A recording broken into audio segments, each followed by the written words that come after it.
Hello friends, स्वागत है आपका मेरे YouTube चैनल हिंदी कानूनी जानकारी में। आज हम बात करेंगे भारतीय संविधान के अनुच्छेद 32 के बारे में। यदि आप भारतीय संविधान से रिलेटेड पिछली धारा यानी पिछले अनुच्छेद का अध्ययन करना चाहते हैं तो आप यहाँ पर क्लिक करें। यहाँ पर क्लिक करेंगे तो आपको यहाँ से पिछला अनुच्छेद मिल जाएगा।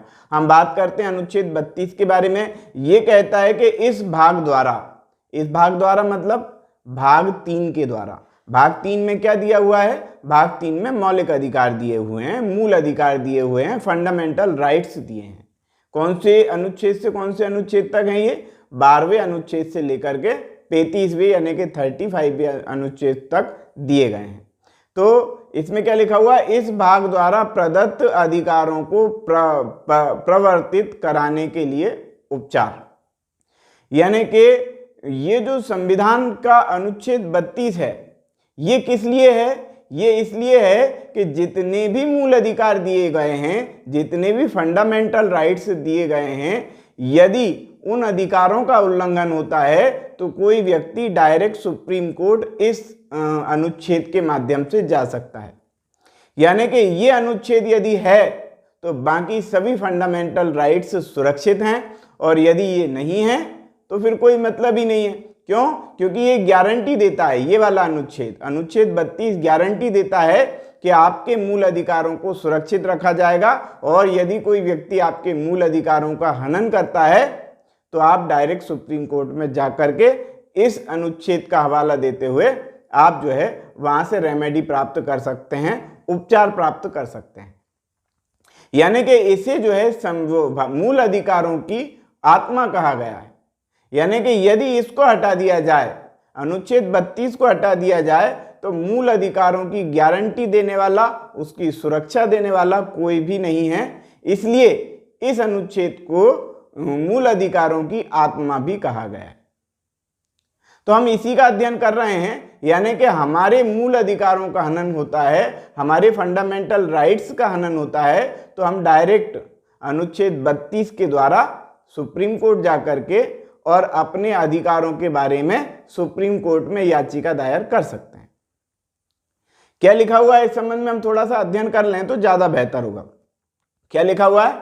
इस भाग द्वारा प्रदत्त अधिकारों को, यानी कि मूल अधिकारों को, यानी कि इस भाग यानी कि भाग 3 में जो मूल अधिकार दिए गए हैं, जो फंडामेंटल राइट्स दिए गए हैं, उन अधिकारों को प्रवर्तित कराने के लिए, यानी कि उनको जो है यदि याचिका दायर करना चाहे तो याचिका कोई सुप्रीम कोर्ट में जाकर के दायर कर सकता है।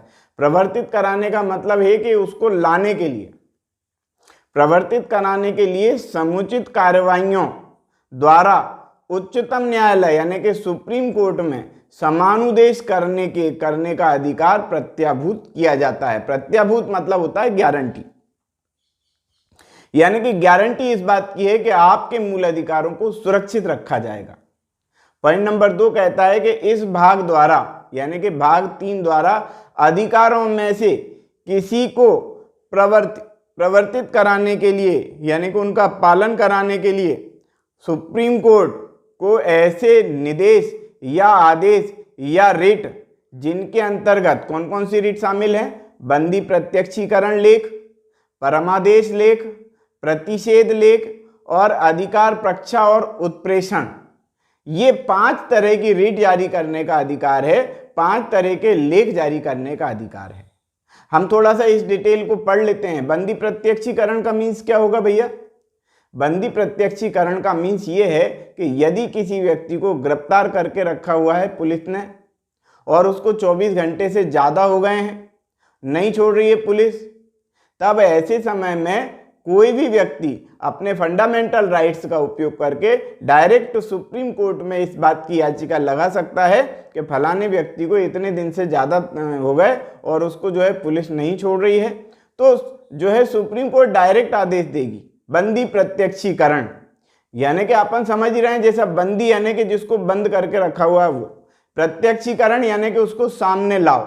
इसका मतलब यह है कि सशरीर उस व्यक्ति को सामने लाया जाए, इसके बाद सुप्रीम कोर्ट जो भी फैसला दे। यानी कि बंदी जो रखा हुआ है उसको प्रत्यक्ष लाइए। तो ये वाली बात हो गई काय में बंदी प्रत्यक्षीकरण। अब हम बात करते हैं परमादेश की। परमादेश क्या होता है? परमादेश होता है कि हम आदेश देते हैं। हम आदेश देते हैं तो भैया किसको आदेश देंगे? यदि सुप्रीम कोर्ट आदेश देगी तो किसको आदेश देगी? भैया सुप्रीम कोर्ट आदेश देगी तो किसी भी सरकारी कर्मचारी को, सरकारी अधिकारी को, किसी को भी वो आदेश दे सकती है। क्या आदेश दे सकती है? कुछ भी आदेश दे सकती है।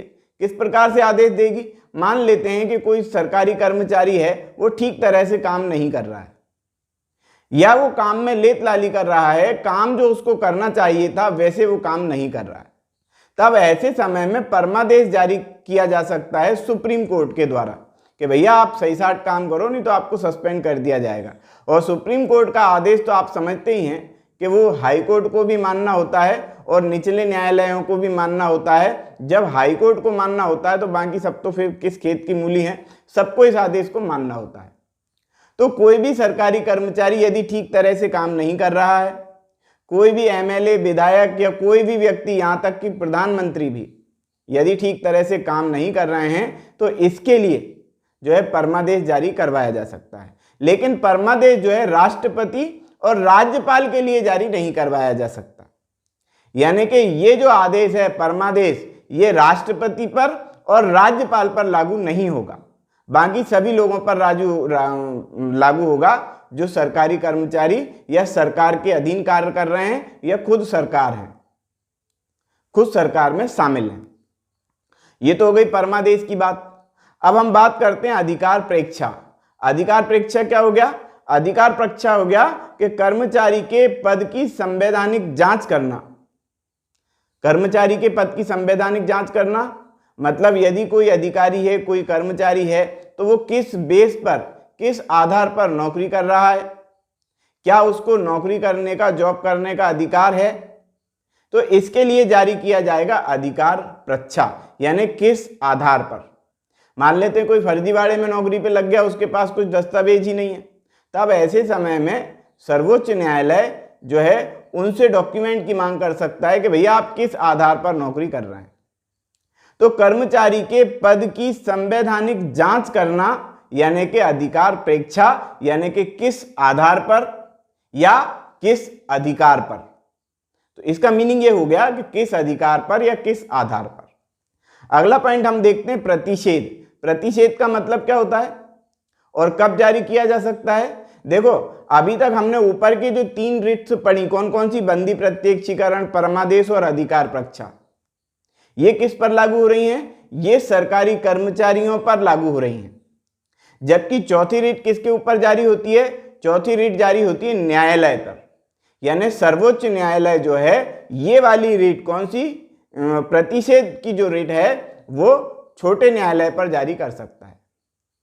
यानी कि निचले न्यायालय ने यदि कुछ आदेश दिया है और उस आदेश का आधार नहीं है, यानी कि यदि वो आदेश क्षेत्राधिकार से बाहर है, यदि वो आदेश अनुचित न्याय है, यदि वो आदेश प्राकृतिक न्याय नहीं है। प्राकृतिक न्याय क्या होता है भैया?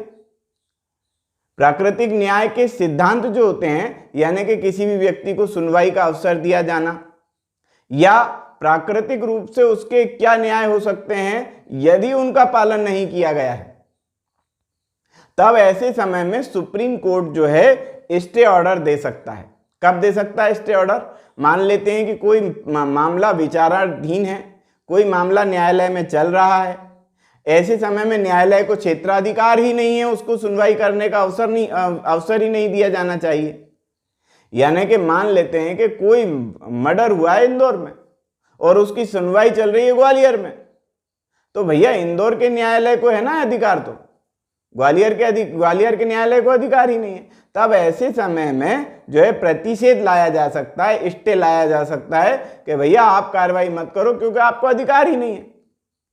तो प्रतिषेध यानी स्टे ऑर्डर ला सकता है कोई भी व्यक्ति।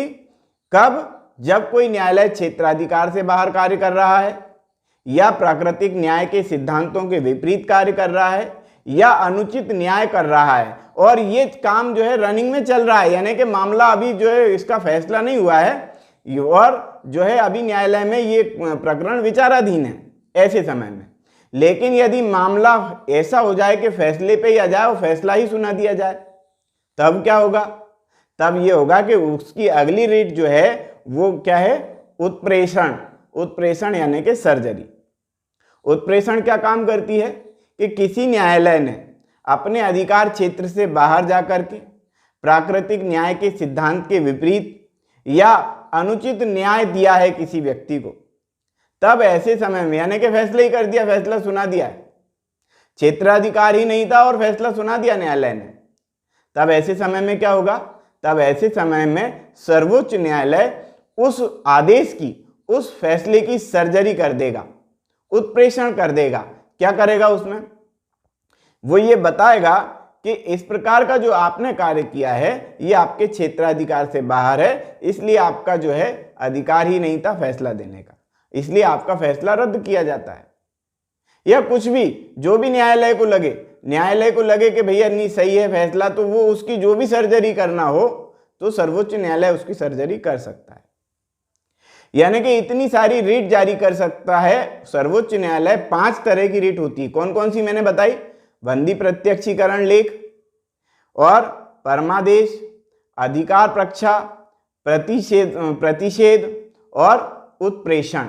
ये 5 तरह की रीट जारी करने का अधिकार किसको है, ये माननीय सुप्रीम कोर्ट को है, माननीय उच्चतम न्यायालय को है। क्यों है, क्योंकि ये मूल अधिकारों की रक्षा के लिए है और मूल अधिकारों की रक्षा के लिए अनुच्छेद 32 का उपयोग करते हुए सुप्रीम कोर्ट जाकर के याचिका दायर की जा सकती है। डायरेक्ट सुप्रीम कोर्ट जाइए, आपको हाई कोर्ट और जो है डिस्ट्रिक्ट कोर्ट जाने की जरूरत नहीं, डायरेक्ट सुप्रीम कोर्ट। क्यों, क्योंकि आपके मूल अधिकारों का हनन होता है तब, यानी कि मूल अधिकारों की गारंटी है ये वाला अनुच्छेद। आगे क्या लिखा हुआ है भैया, तीसरा पॉइंट दिया है कि उच्चतम न्यायालय यानी सर्वोच्च न्यायालय यानी कि हाई सुप्रीम कोर्ट खंड 1 और खंड 2, खंड 1 में और खंड 2 में क्या है, खंड 1 में तो लिखा है गारंटी कि भैया हम गारंटी देंगे कि भैया आपको न्याय मिले, और 2 में दिया है कि इसके लिए जो लेख जारी की जाएंगे, जो रिट जारी किए जाएंगे 5 तरह के, जो अभी हमने समझा वो चीजें दी हुई हैं कि कौन कौन से रिट जारी किए जाएंगे। तो पॉइंट नंबर 1 और पॉइंट नंबर 2 द्वारा प्रदत्त शक्तियों के प्रतिकूल प्रभाव डाले बिना, यानी उस पर कोई प्रतिकूल प्रभाव नहीं होगा, सर्वोच्च न्यायालय जो है खंड 2 के अधीन, यानी कि जिनमें रिट जारी करने की बात लिखी गई है, खंड 2 के अधीन प्रयुक्त किन्हीं या सभी शक्तियों का, यानी किन्हीं या सभी शक्तियों का यानी कि जितनी भी रिट हैं उनका या उनमें से किसी एक का, किसी अन्य न्यायालय को अपनी अधिकारिता की स्थानीय सीमाओं के भीतर प्रयोग करने के लिए विधि द्वारा सशक्त किया जाता है ना। तो कुल मिलाकर के सुप्रीम कोर्ट को बहुत सारे पावर इसमें दे दिए गए। पॉइंट नंबर 4 कहता है कि इस संविधान द्वारा अन्यथा उपबंधित के सिवाय इस अनुच्छेद द्वारा प्रत्याभूत अधिकार, प्रत्याभूत अधिकार मतलब क्या हो गया, गारंटर अधिकार, गारंटी वाले अधिकार निलंबित नहीं किए जाएंगे, यानी कि ये जो अधिकार हैं ये निलंबित नहीं किए जाएंगे, ये सस्पेंड नहीं किए जाएंगे और ये बने रहेंगे। और ये कौन से अधिकार बता दिए, प्रत्याभूत अधिकार बता दिए, मतलब कि गारंटी वाले अधिकार बता दिए। तो आज की वीडियो में हमने अध्ययन किया भारतीय संविधान के अनुच्छेद 32 के बारे में। यदि आप अनुच्छेद 33 का अध्ययन करना चाहते हैं तो आप यहाँ पर क्लिक करें। यहाँ पर क्लिक करेंगे तो अनुच्छेद 33 के अलावा में भारतीय संविधान के संपूर्ण वीडियो और आईपीसी सीआरपीसी के संपूर्ण वीडियो यहाँ से आपको मिल जाएंगे। तो आज की वीडियो में इतना ही। वीडियो यदि आपको पसंद आया हो तो वीडियो को लाइक करें, शेयर करें, कमेंट्स करें, और यदि आपने हमारे चैनल को अभी तक सब्सक्राइब नहीं किया है तो चैनल को सब्सक्राइब कर लें, बेल आइकॉन प्रेस कर दें ताकि अगली वीडियो का नोटिफिकेशन आपको मिल सके। ये वीडियो देखने के लिए बहुत बहुत धन्यवाद।